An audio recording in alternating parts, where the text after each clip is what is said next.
دياب وحكايات عمرو دياب اللي ما بتخلصش مع الجمهور.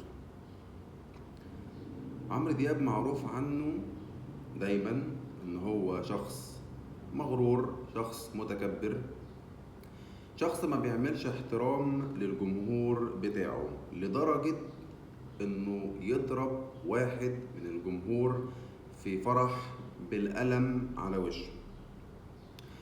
بص، بغض النظر الشخص ده عمل لعمرو دياب ايه، لان انا خدت بالي كده ان عمرو دياب وهو ماشي مسكه من البدله بتاعته وبتاع، ف اولموست عمرو دياب اتعصب من الموقف، ولكن ده مش بيديلك الحق ان انت تديله بالقلم على وشه خالص.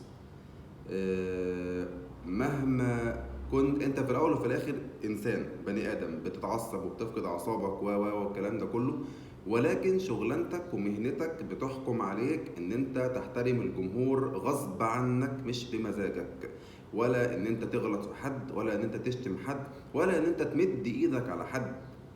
يعني هو حرفيا انا لو في الموقف ده قسما بالله هضربه، قسما بالله، ويحصل اللي يحصل. فالموضوع مش حلو خالص. قلة أدب متناهية مع الجمهور غير مسموح بيها، ولا يعني الموضوع ما ينفعش بكل الطرق.